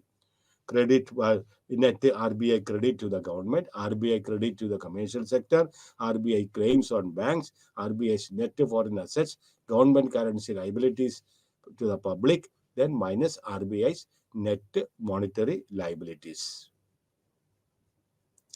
ഇനി അടുത്തതാണ്, you should also note that മനസ്സിലായോ, the MO includes all the currency in circulation. MO means it includes all the currency in circulation, whether it is a public അല്ലെങ്കിൽ banking system. നേരെ മറിച്ച് on the other hand, M1 includes only currency held by the public. അപ്പോൾ പബ്ലിക്കിന്റെ കൈവശമുള്ള നോട്ട്സും കോയിൻസിനെയാണ് M1 എന്ന് പറയുകയാണെങ്കിൽ, MO means ഏതെല്ലാം കറൻസികൾ circulate ചെയ്യുന്നുണ്ടോ അതെല്ലാം നമ്മൾ MO എന്ന് എമൗണ്ട് പറയുകയും ചെയ്യും. The amount of money held by the banking system, therefore it is always greater than the money held by the public. നമുക്കറിയാലോ, ബാങ്കിൽ ഏത് പബ്ലിക്കിനെ കൈവശമുള്ളതിനെക്കാട്ടും കൂടുതലായിട്ട് പണം ബാങ്കിന്റെ കൈവശമുണ്ട്. അതുകൊണ്ടാണ് MO എപ്പോഴും MIനെക്കാട്ടിയും, അതായത് കൈവശമുള്ള പണത്തിനെക്കാട്ടിയും കൂടുതലാണെന്ന് പറയുന്നത്. ഓക്കെ, ഇനി അടുത്തത് ഹോട്ട് മണി. ഹോട്ട് മണി എന്ന് പറഞ്ഞിട്ടുണ്ടെങ്കിൽ money which quickly moves from one country to another in search of speculative gains. ഇത് വലിയൊരു പ്രശ്നമാണ്. പ്രത്യേകിച്ച് ഈ ഡെവലപ്പിംഗ് രാജ്യങ്ങളിലും ഡെവലപ്ഡ് രാജ്യങ്ങളിലൊക്കെ ചാഞ്ചാട്ടം ഉണ്ടാകുന്നത് ഈ സ്പെക്കുലേറ്റീവ് ഗെയിന് വേണ്ടിയിട്ടാണ്. ഹോട്ട് മണി മീൻസ് പെട്ടെന്ന് ഒരു രാജ്യത്തിൽ നിന്ന് മറ്റേ രാജ്യത്തിലേക്ക് money which quickly moves from one country to another. എന്തിനു വേണ്ടിയിട്ടാണ്? സ്പെക്കുലേറ്റീവ് ഗെയിൻസിന് വേണ്ടിയിട്ട്. അപ്പോൾ ഇവിടെ ഞാൻ നിങ്ങൾ കഴിഞ്ഞ പ്രാവശ്യം ഏതോ ക്ലാസ്സിൽ പറഞ്ഞ പോലെ FPI ഉണ്ട്, FDI ഉണ്ട്. FDI മീൻ ഫോറിൻ ഡയറക്റ്റ് ഇൻവെസ്റ്റ്മെന്റ്. അത് ലോങ് ടേം ആണ്. അത് അവർക്ക് പെട്ടെന്ന് ഇൻട്രസ്റ്റ് റേറ്റിൽ വ്യത്യാസം വരുമ്പോൾ അത് പെട്ടെന്ന് മാറ്റാൻ പറ്റില്ല. നേരെ മറിച്ച് FIIs ഉണ്ട്, ഫോറിൻ ഇൻസ്റ്റിറ്റ്യൂഷണൽ ഇൻവെസ്റ്റേഴ്സ് ഉണ്ട്, അല്ലെങ്കിൽ FDI, പിന്നെ FPI ഫോറിൻ പോർട്ട്ഫോളിയോ ഇൻവെസ്റ്റേഴ്സ് ഉണ്ട്. ഈ പണമാണ് പെട്ടെന്ന്. ഇപ്പൊ അമേരിക്കയിൽ ഇൻട്രസ്റ്റ് റേറ്റ് ഇൻഫ്ലേഷനാണ്, നാണയപ്പെരുപ്പമാണെന്ന് പറഞ്ഞ് ഇൻട്രസ്റ്റ് റേറ്റ് കൂടിക്കുന്നു തന്നെ. അപ്പോൾ ഈ ഡെവലപ്പിംഗ് രാജ്യങ്ങളിൽ ക്യാപിറ്റൽ റിച്ച് ആയിട്ടുള്ള രാജ്യങ്ങളുണ്ട്. ഇവരതിൽ ധാരാളം ക്യാപിറ്റലാണ്. ഈ പണം എവിടെ കൊണ്ടുപോകണം? അപ്പോൾ അവരുടെ ഏറ്റവും പ്രധാനമായിട്ടുള്ള ടാർഗറ്റ് എന്ന് പറഞ്ഞിട്ടുണ്ടെങ്കിൽ ഈ ഡെവലപ്പിംഗ് രാജ്യങ്ങളാണ്. ഇന്ത്യ, അതേപോലെ തന്നെ മറ്റ് രാജ്യങ്ങളുണ്ട്. അത് ഇതൊക്കെ പറഞ്ഞിരിക്കുന്നത് ഇന്ത്യ, ബ്രസീൽ, ചൈന, മലേഷ്യ, ഇവിടെ എല്ലാം മനസ്സിലായോ, പിന്നെ ഇൻട്രസ്റ്റ് റേറ്റ് യഥാർത്ഥത്തിൽ ക്യാപിറ്റൽ റിച്ച് രാജ്യങ്ങളെക്കാട്ടിയും കൂടുതലാണ് ഇവിടെ ഇൻട്രസ്റ്റ് റേറ്റ്. അപ്പൊ എന്ത് ചെയ്യും അവര്?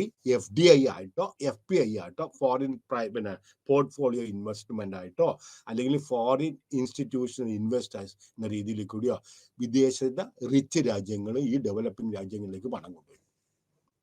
ദ മോമെന്റ് അവരുടെ സ്വന്തം രാജ്യത്തിൽ ഇൻട്രസ്റ്റ് റേറ്റ് കൂടുമ്പോൾ ഈ പണമെല്ലാം അവരെടുത്തിട്ട് പോവുകയും ചെയ്യും.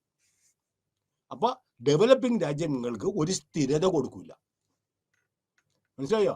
ഏതെല്ലാം സമയത്ത് ഇന്ത്യയിൽ ഫോറിൻ ഇൻവെസ്റ്റേഴ്സ് ഇന്ത്യയിൽ നിന്ന് ഷെയറുകൾ വിറ്റ് മാറിയിട്ടുണ്ടോ ആ സമയത്തൊക്കെ ഹ്യൂജ് ക്രാഷ് ആണ് സ്റ്റോക്ക് മാർക്കറ്റിൽ കൊണ്ടായിരിക്കുന്നത്. അവര് ഒരു ചാരിറ്റബിൾ പർപ്പസസിന് വേണ്ടിയിട്ടല്ല, വിൻസെന്റ് പോളിന്റെ പ്രവർത്തനത്തിന് വേണ്ടിയിട്ടല്ല, അല്ലെങ്കിൽ മറ്റ് ചാരിറ്റി പ്രവർത്തനത്തിന് വേണ്ടിയിട്ടോ വെൽഫെയർ പ്രവർത്തനത്തിന് വേണ്ടിയിട്ടല്ല. അവർക്ക് എന്ത് വേണം? They want to make quick money. അതുകൊണ്ടാണ് ഇപ്പോൾ ഹോട്ട് മണി എന്ന് പറയുന്നത്. അപ്പൊ ഇൻട്രസ്റ്റ് റേറ്റ് ഡെവലപ്പിംഗ് രാജ്യങ്ങളിൽ കൂടുതലും അവർ ക്യാപിറ്റൽ റിച്ച്, ഞാൻ റിപ്പീറ്റ് വൺസ്, ക്യാപിറ്റൽ റിച്ച് ആണ്. അവരൊരു ധാരാളം പണമുണ്ട്. അപ്പൊ അവർ they are in searching for speculative gains. പെട്ടെന്ന് അവർക്ക് ലാഭം ഉണ്ടാക്കണം.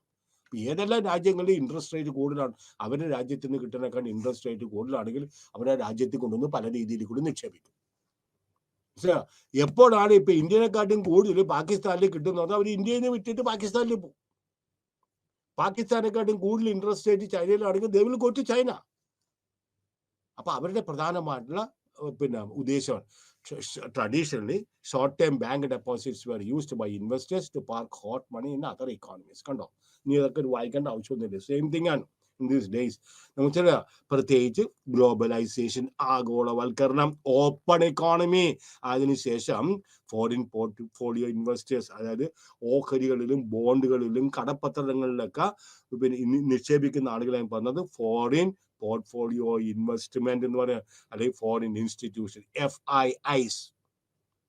They are the examples of hot money. Then hot money നമ്മൾ പറഞ്ഞു, it usually പിന്നെ is originates in capital പിന്നെ rich countries. അതുകൊണ്ടാണ് ഇന്ത്യ മനസ്സിലായോ, ഈ സ്റ്റോക്ക് മാർക്കറ്റിൽ ഇന്നിപ്പോ ഭൂമിയിൽ നിൽക്കുന്ന ഒരു സമയമാണ്. That is mainly because I very closely follow this news. ഇന്നത്തെ കാര്യം പറയാണ്, India is considered as a safe heaven. കാരണം എന്തായാലും ഇന്ത്യയിൽ നിന്ന് മാനുഫാക്ചറിങ്, ഇന്നത്തെ പ്രൊഡക്ഷൻ, ഇങ്ങനത്തെ കാര്യമൊന്നും ഗണ്യമായിട്ട് കുറയാൻ പോകുന്നില്ല. കാരണം ചൈനയിൽ 1 ചൈൽഡ് നോം കഴുത്ത് കളഞ്ഞു. ചൈനയിൽ ജനസംഖ്യ ഗണ്യമായിട്ട് കുറഞ്ഞു. ഈ വർഷം തന്നെ ഇന്ത്യ ചൈനയെക്കാട്ടിയും കൂടുതലായിട്ട് ജനസംഖ്യയിൽ കൂടുതലായിട്ട് ഒന്നാമതാകും. അപ്പോ ആരും മേടിച്ചില്ലെങ്കിലും കുഴപ്പമില്ല, ഇവിടെ തന്നെ തിന്നു തീർക്കാൻ ആളുകളുണ്ട്. അതുകൊണ്ടാണ് പറഞ്ഞത് India is considered as a safe haven. Foreign direct ഇഷ്ടം പോലെ മൾട്ടിനാഷണൽ കമ്പനികൾ ഇന്ത്യയിൽ വരുന്നുണ്ട്. മനസ്സിലായോ? That they are selling at throw away prices. ഇന്ന് പേപ്പറിലുണ്ട്, എന്തോ ഒരു 3 ദിവസം എന്തോ ഒരു മേള നടക്കുന്നു. 50%, 70%, 80% എല്ലാം ഡിസ്കൗണ്ട് കൊടുത്തിട്ടുള്ള. ഇതൊന്നും നമുക്ക് നേരത്തെ കിട്ടാക്കനികളായിരുന്നു. Now we can get all these things, okay, fluctuations in exchange rate. Safe haven ആണ്. Then hot money പോസിറ്റീവ് ആയിട്ടുള്ള consumption affects consumption in A recipient country. പുതിയ പണം വരുമ്പോൾ മനസ്സിലായോ, the money is generated through the multiplier effect. Money is generated into the economy. Therefore, പക്ഷേ hot മണിക്ക് അതിൻ്റെതായിട്ടുള്ള negative ആയിട്ടുള്ള പോയിന്റുകളുണ്ട്. കാരണം ഈ hot money means short run ആയിട്ടുള്ള ക്യാപിറ്റൽ ഇൻഫ്ലോസ് ആണ്. ആൻഡ് ആ കൂടുതലായിട്ട് ഒരു പ്രത്യേക സമയത്ത് ഒരു രാജ്യത്തേക്ക് കൂടുതലായിട്ട് മറ്റു രാജ്യത്ത് നിന്ന് പണം വരുമ്പോൾ ഇന്ത്യയിൽ ആ രാജ്യത്തിൽ പണപ്പെരുപ്പം സൃഷ്ടിക്കാനായിട്ട് സാധിക്കും. ദെൻ ഹോട്ട് മണി കൂടുതൽ പണം ഇന്ത്യയിലേക്ക് വന്നിട്ടുണ്ടെങ്കിൽ എക്സ്ചേഞ്ച് റേറ്റിന് അതനുസരിച്ച് ബാധിക്കും. മനസ്സിലായോ? Rupee gets appreciated, the exchange rate or increases the value of money. കൂടുതൽ പണം വരുമ്പോൾ ഇന്ത്യയുടെ പണത്തിന്റെ മൂല്യം ഗണ്യമായിട്ട് വർദ്ധിക്കും. അപ്പൊ അപ്രിസിയേഷൻ ഉണ്ടാവും. പണം കൂടുതലായിട്ടും രാജ്യത്ത് നിന്ന് മറ്റു രാജ്യത്തേക്ക് പോകുമ്പോൾ അവിടെ പണത്തിന് ഡെപ്രീസിയേഷൻ ഉണ്ടാവും. ഇന്ത്യയുടെ പണത്തിന്റെ മൂല്യം ഗണ്യമായിട്ട് കുറയുകയും ചെയ്യും. Then the quick withdrawal of hot money from banks may also trigger പിന്നെ ബാങ്കിങ് ക്രൈസിസ്. എല്ലാവരും ഒരേ സമയത്ത് വന്ന് അവരുടെ പണം വിഡ്രോ ചെയ്യാൻ വന്നിട്ടുണ്ടെങ്കിൽ ഒരു ബാങ്കിനും നിലനിൽക്കാൻ പറ്റൂല.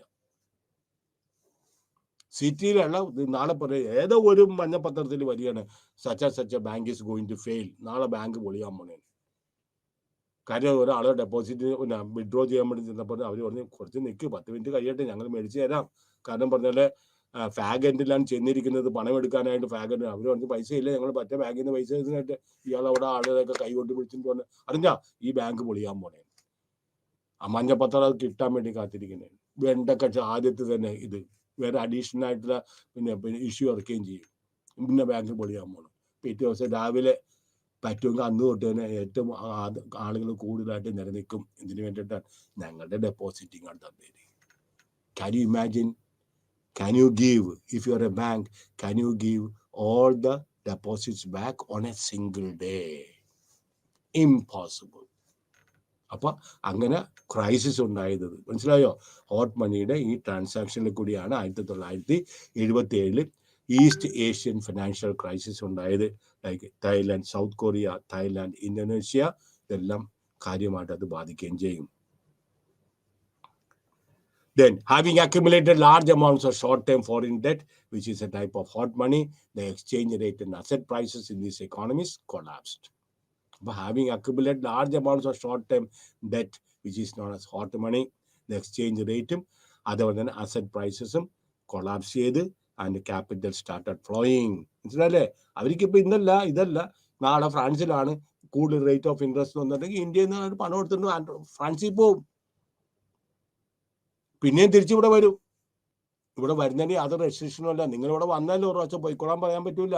അവർക്ക് എപ്പോൾ വേണമെങ്കിലും വരാം. അതാണ് ആഗോളവൽക്കരണം എന്ന് പറയുന്നത്.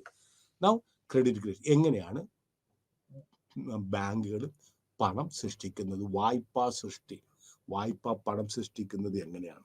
അത് കുറെ ഫോർമുലയിൽ കൂടിയാണ് പറഞ്ഞിരിക്കുന്നത്, പക്ഷെ സിമ്പിളാണ്, അത് നമുക്ക് ഇത് ചെയ്യാം. ഓക്കെ, നമ്മൾ ആദ്യമായിട്ട് ബാങ്കിങ് സിസ്റ്റത്തെ കൂടി creation of credit creation means പണം ക്രിയേഷൻ, വായ്പ സൃഷ്ടി, അല്ലെങ്കിൽ പണം എങ്ങനെയാണ് ഒരു ബാങ്ക് പണം ഉണ്ടാക്കാൻ ക്രിയേറ്റ് ചെയ്യുന്നത്. അപ്പോൾ ഒന്ന് നമുക്ക് അറിയാം, ബാങ്കിന്റെ ബാലൻസ് ഷീറ്റിൽ നമ്മൾ ലെഫ്റ്റ് സൈഡിൽ അസറ്റ്, റൈറ്റ് സൈഡിൽ ലയബിലിറ്റീസ്, റിസർവ് സൈഡും ലോണുകളെല്ലാം ബാങ്കിന്റെ അസറ്റാണ്. ഒരു ബാങ്ക് ലോൺ കൊടുക്കുമ്പോൾ അദ്ദേഹത്തിന് കിട്ടാനായിട്ടുള്ള പൈസയാണ്. What are reserves? It is the undistributed profit. കഴിഞ്ഞ വർഷം ലാഭം ഉണ്ടായിരുന്നൊരു ഭാഗം റിസർവ് ആയിട്ട് വെക്കണേണ്. പിന്നെ വേറൊരു റിസർവ്സും കൂടെ അത് ഞാൻ പറഞ്ഞുതരാം. ദെൻ ചെക്കബിൾ ഡെപ്പോസിറ്റ്സ്, അതൊരു ലയബിലിറ്റീസ് ആണ്. അത് പൊതുജനങ്ങളുടെ പൈസയാണ് ബാങ്കിൽ കൊണ്ടുവന്നിട്ടിരിക്കുന്നത്. അത് അവരുടെ പൈസയാണ്, അതൊരു ബാങ്കിന്റെ ബാധ്യതയും കൂടിയാണ്. ദെൻ പീപ്പിൾ, നമുക്കറിയാം സാധാരണ ജനങ്ങൾ ബാങ്കിൽ കൊണ്ടുവന്ന് ഡെപ്പോസിറ്റ് ചെയ്യും വിത്ത് ബാങ്ക്. സച്ച് ബാങ്കിന് നമ്മൾ പറഞ്ഞത് വി ക്യാൻ, ഈ പണം നമുക്ക് വേണമെങ്കിൽ ചെക്ക് മുഖേന, ഇന്നിപ്പോൾ നമുക്ക് ATM മുഖേനയോ മറ്റേതെങ്കിലും ഗൂഗിൾ പേയിൽ കൂടി ഏതെങ്കിലും മൊബൈലിൽ കൂടിയൊക്കെ നമുക്ക് പണം ഡെപ്പോസിറ്റ് ചെയ്യാം. Then the value of checkable deposit is written on the liability side of the bank, then of the balance sheet. പിന്നെ നമുക്ക് ലോൺസ് ആൻഡ് റിസർവ്സ് ഉണ്ട്. അത് നമ്മൾ എന്തിനാണ്? they are actually put as in the asset side of the bank. Such funds are held by the banks or reserves, partially as cash and partially with the central bank.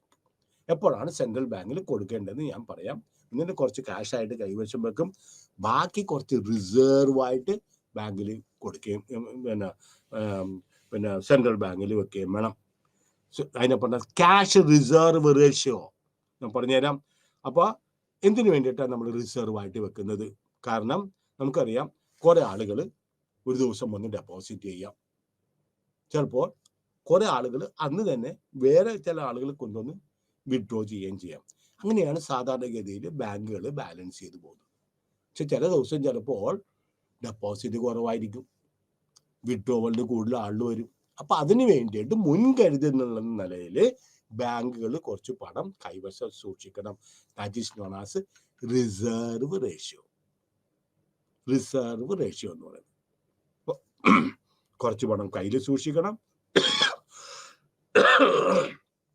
മറ്റു കുറച്ച് പണം ബാങ്കുകൾ മറ്റു മേഖലയിൽ പിന്നെ സെൻട്രൽ ബാങ്കിൽ ഇട്ടേക്കണം.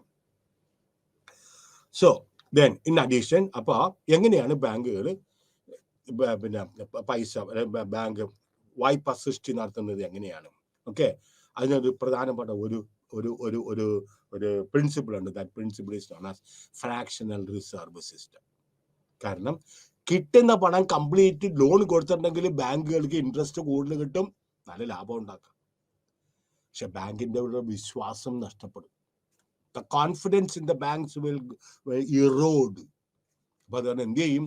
എല്ലാവരും ഒരു ഭാഗം കിട്ടുന്നതിന്റെ ഒരു ഭാഗം കൈവശം റിസർവ് ആയിട്ട് വെക്കുകയും ഒരു ഭാഗം പിന്നെ റിസർവ് ആയിട്ട് ക്യാഷ് റിസർവ് റേഷ്യോ എന്ന് പറയും. അതായത് സെൻട്രൽ ബാങ്കിന്റെ മോണിറ്ററി പോളിസി പിന്നെ ഡിക്ലെയർ ചെയ്യുമ്പോൾ അവർ പറയും റിവേഴ്സ് റിപ്പോ റേറ്റ് ഇത്ര, പിന്നെ റിപ്പോ റേറ്റ് ഇത്ര, ക്യാഷ് റിസർവ് റേഷ്യോ ഇത്ര.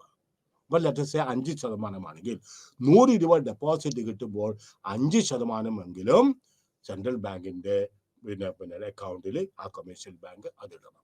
ഇതിനു വേണ്ടിയിട്ടാണ് എന്തെങ്കിലും എമർജൻസി വന്നിട്ടുണ്ടെങ്കിൽ ആ എമർജൻസി നേരിടുന്നതിന് വേണ്ടിയിട്ടാണ് റിസർവ് ക്യാഷ് റിസർവ് റേഷ്യോ. അപ്പൊ എന്താണ് അഡീഷണൽ എല്ലാ പൈസയും കൂടെ ഡെപ്പോസിറ്റ് ചെയ്തിട്ടുണ്ടെങ്കിൽ പിന്നെ റിസർവ് ആയിട്ട് വെച്ചിട്ടുണ്ടെങ്കിൽ ഞാൻ പറഞ്ഞില്ല ക്യാഷ് ഒരു non-income earning asset ആണ്. അപ്പോൾ fractional reserve banking system എന്ന് പറയുന്നത്, that means only a fraction of the deposit is kept back and the rest of them is actually given out as loans and advances.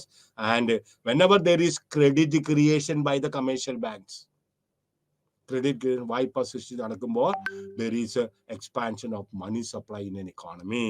അപ്പൊ ഞാൻ പറഞ്ഞല്ലേ, എല്ലാ ഡെപ്പോസിറ്റേഴ്സും ചിലപ്പോൾ ഒരു ദിവസം തന്നെ ചിലപ്പോൾ ഡെപ്പോസിറ്റ് മേടിക്കൂല. കുറച്ച് പേര് വരും, കുറച്ച് പേര് അന്ന് പുതിയതായിട്ട് ഇടുകയും ചെയ്യും. So the overall money supply in economy is the outcome of the behaviour of, ഇപ്പോൾ മണി സപ്ലൈ എന്ന് പറഞ്ഞിട്ടുണ്ടെങ്കിൽ ബാങ്കുകൾ വായ്പ സൃഷ്ടി നടത്തും, അതുപോലെ തന്നെ public and the central bank. Then the overall money supply M in the economy is CU plus demand deposit. That is, total money supply is equal to CU and the demand deposit. Then let us assume that the currency deposit ratio C എന്ന് വിചാരിക്കുക. അപ്പോൾ C എന്ന് പറയുമ്പോൾ currency deposit ratio C is equal to C by DD, അല്ലെങ്കിൽ CU is equal to C into DD. Then substituting the value, we obtain supply M is equal to C DD plus DD, that is equal to 1 plus C, all thing divided when I close the bracket and you get the DD. Then the central bank controls the overall money supply because of it, the high-powered money. This high-powered money consists of the plus reserve, currency plus reserves, that is R, and H is equal to hot money is equal to CU plus R. Let us assume that the reserve deposit ratio by the symbol small r, therefore R is equal to R divided by DD, that is the reserve deposit ratio, മറക്കരുത്. And that is C എന്താണ്, that currency deposit ratio is C and reserve deposit ratio is R. Then hence high powered money is given by H is equal to C plus R. Now close the bracket and DD.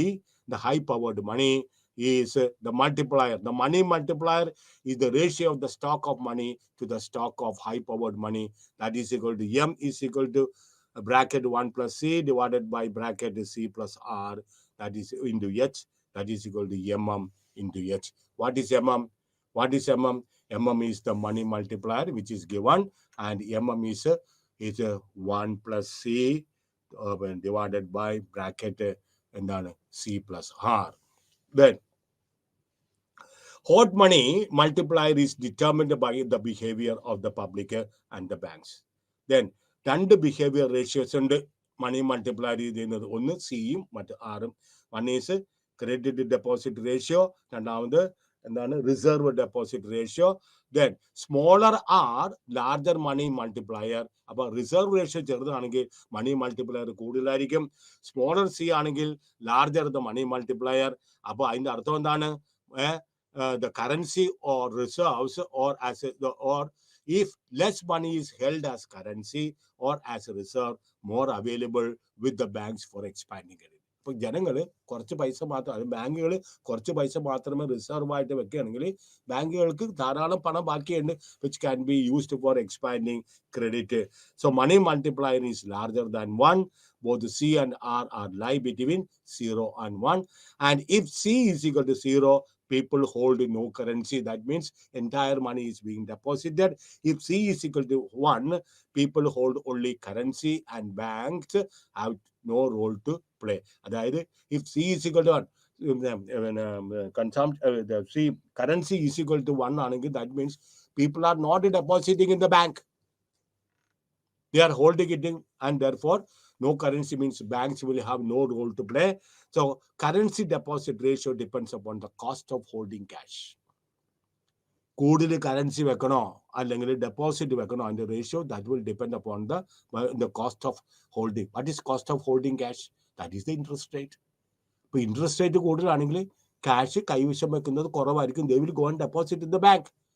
Interest rate കുറവാണെങ്കിൽ people will try to hold more cash. അപ്പൊ ബാങ്കിന്റെ reserve അല്ലെങ്കിൽ ബാങ്കിന്റെ കൈവശമുള്ള പണം കുറയും. അതനുസരിച്ച് ബാങ്കിന് ഡെപ്പോസിറ്റ് ക്രിയേറ്റ് ചെയ്യാനുള്ള കഴിവ് യഥാർത്ഥത്തിൽ കുറയുകയും ചെയ്യും. സോ ഈ ക്യാഷ് ഈസ് ഈസിലി അവൈലബിൾ. നമുക്കറിയാം ATM, less currency is held by public and the large, and on public on an average. So the reserve deposit ratio includes both the required reserves and the excess reserves. ചിലപ്പോൾ required reserves mandatory ആയിട്ട് reserves വെക്കണം. ചില സമയത്ത് മനസ്സിലാവും, മാധ്യമങ്ങളുടെ സമയത്ത് ചില ബാങ്കുകൾ ലോൺ ക്രിയേറ്റ് ചെയ്യാൻ കൊടുക്കില്ല. കാരണം വെച്ചിട്ടുണ്ടെങ്കിൽ ഇത് ഈ ലോൺ ഡീഫോൾട്ട് ആയിട്ട് NPA, നോൺ പെർഫോമിംഗ് അസറ്റ്. എന്താണ് non performing asset? And asset which does not generate any income. ഒരു വരുമാനവും ജനറേറ്റ് ചെയ്യാത്ത ഒരു ആസ്തിയെ നമ്മൾ പറയുന്നത് ഡെഡ് അസറ്റ് എന്ന് പറയുന്നത്, നോൺ പെർഫോമിംഗ് അസറ്റ് എന്ന് പറയുന്നത്. അപ്പോൾ ഇതെല്ലാം NPA ആയിട്ട് മാറുകയും ചെയ്യും.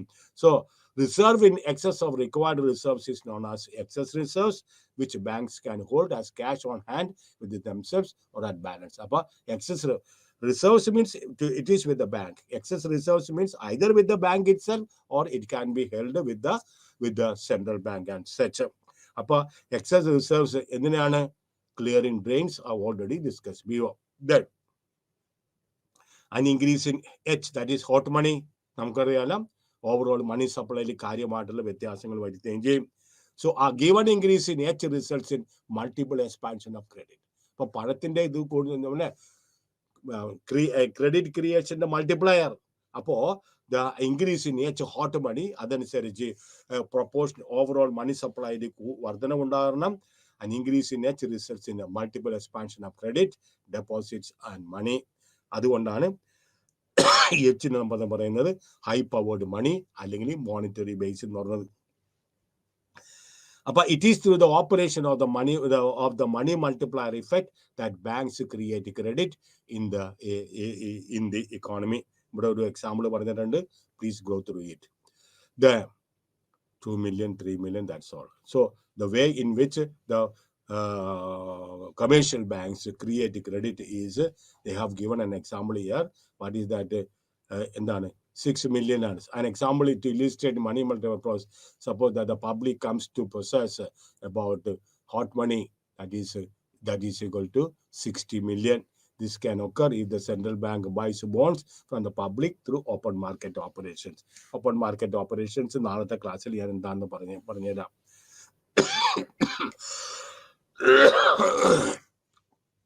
Therefore, the way in which 43.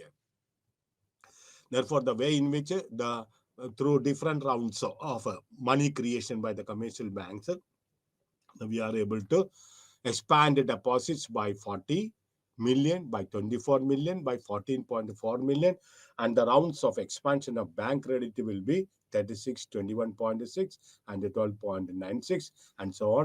Therefore, the expansion of money supply, please remember this formula, that is delta M is equal to 1 plus C divided by bracket C plus R.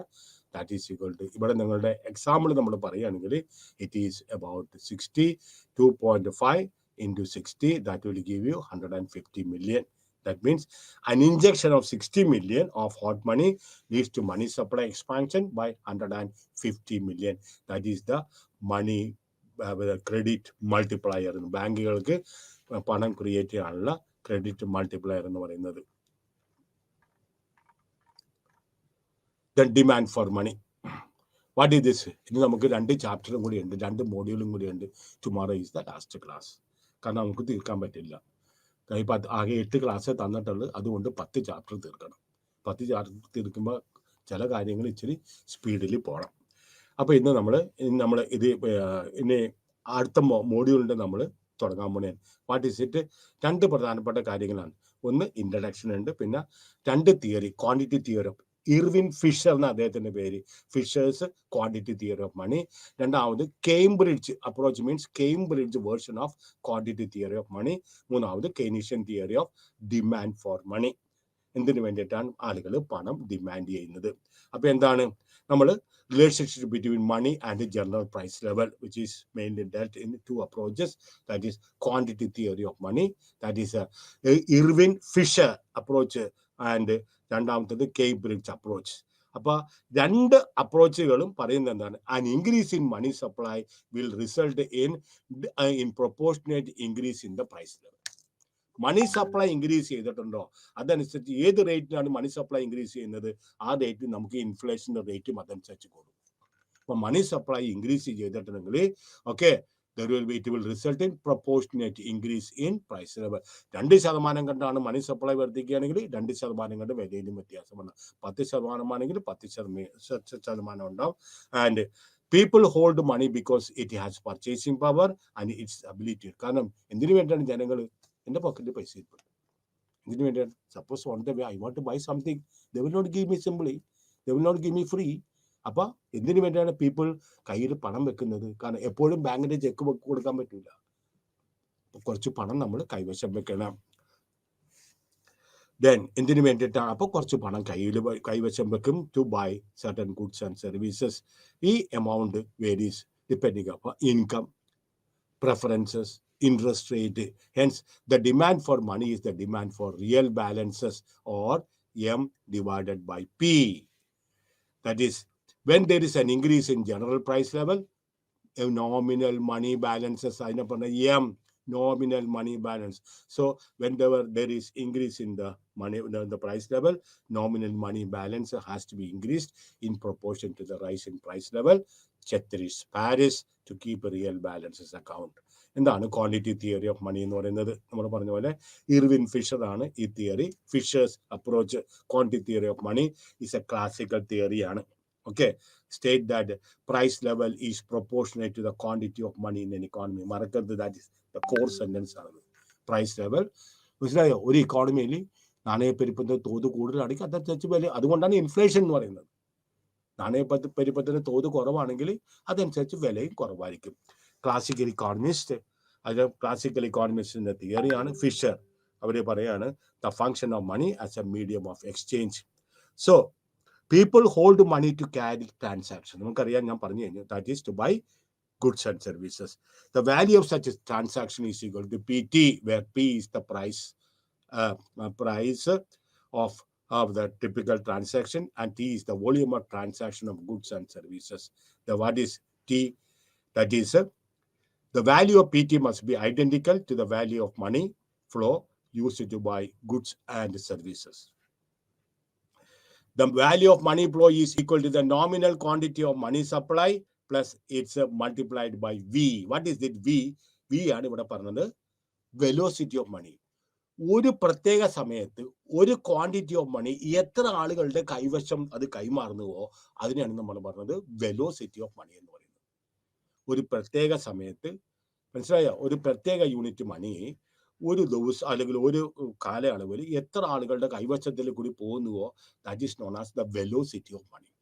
അപ്പോൾ ഒരു 100 രൂപ not ഒരു ദിവസം ഒരാളുടെ ഒരു ദിവസം ആ 100 രൂപ നോട്ട് 10 പേരുടെ കയ്യിൽ കൂടിയാണ് ഇത് ചെയ്യുകയാണെങ്കിൽ ആ 100 രൂപയുടെ നോട്ടിന്റെ 100 രൂപയുടെ ട്രാൻസാക്ഷൻ അല്ല, it has done about 1000 rupees in the transaction നടന്നിട്ടുണ്ട്. The velocity of money. So yeah, total money plus and the P plus T means must be identical to the value of money flow used to buy goods and services. Appa the value of money എന്ന് പറഞ്ഞിട്ടുണ്ടെങ്കിൽ എന്താണ്? is equal to the nominal quantity of money supply fixed by the central bank multiplied by its velocity. അപ്പൊ ഒരു പ്രത്യേക സമയത്ത് velocity of money is the number of times the money stock turns over per year in order to finance the flow of transactions. That means it is the rate of the circulation of money or the number of times the currency notes change hands in a given period of time. And therefore, this is the Irvin Fisher's equation. MV is equal to price. Money supply into MV and the velocity that is known as its a price. Tomorrow we will see the rest of it. Okay, thank you very much.